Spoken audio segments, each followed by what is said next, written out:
Hi everyone. It's been Labor Day weekend, so hope there's been a lot of fun things going on. Kind of got to go a different direction here a little bit. I was doing some reading this week and came across this quote that led me to what we're going to talk about today. Corrie ten Boom was a famous Christian author and speaker, and she lived in the Netherlands during World War II. Her father was a watchmaker, and it was the family business that everybody was involved in. When war came to the Netherlands, the entire family became involved in hiding and aiding many people, primarily Jews, but others as well, to escape the tyranny and deportation orders of the Germans. A room was created in their house for those fleeing for their lives, which became known as the hiding place, also the title of a book that ten Boom wrote about her family's work in the Dutch resistance. It's estimated that their efforts saved the lives of over 800 people fleeing from the Nazis. In February of 1944, a Dutch informant betrayed the family to the German authorities, and all of her family was arrested. Her father died within days of being sent to a detainment camp, and Corrie and her sister ended up eventually in the infamous labor camp Ravensbrück. Betsy would die there shortly within months of the liberation, but Corrie survived and became this prolific author and speaker, sharing the gospel of Jesus Christ at every opportunity. The quote that I had come across said, "If you look at the world, you'll be distressed.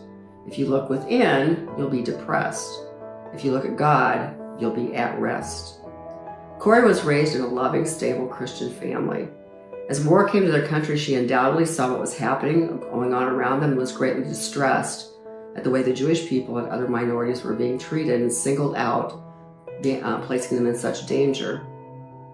As Christians, the strong faith in that of her family led them to put their lives on the line to save others and provide a chance for them to be free. There may have been times after their arrest and incarceration in Ravensbrück when she and her sister saw the utter desperation of the women in the camp and were depressed and distraught over what their world had become. But rather than sink into their despair, they leaned into their faith, teaching the other women about God's love from a Bible which had been smuggled into the camp. Because of their faithfulness and trust in God, many of their fellow prisoners became Christians. We only need to look around us to see the news and get discouraged, even depressed at times with all of the negativity, the hurt and pain that we see in the world around us. Our world is a hurting place, we know that.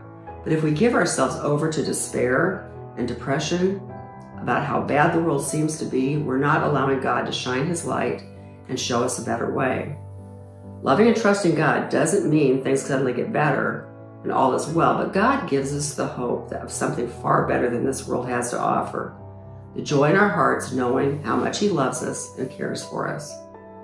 Learning about Christian heroes like Corrie and her family during one of history's darkest hours can inspire all of us to live and share our faith in simple and life-changing ways. We don't necessarily need to put our life on the line like they did, although many people do in many parts of the world, but we only need to open up our hearts and let God lead the way, trusting Him in all things. Have a great rest of the week. It's been good to be with you. Bye.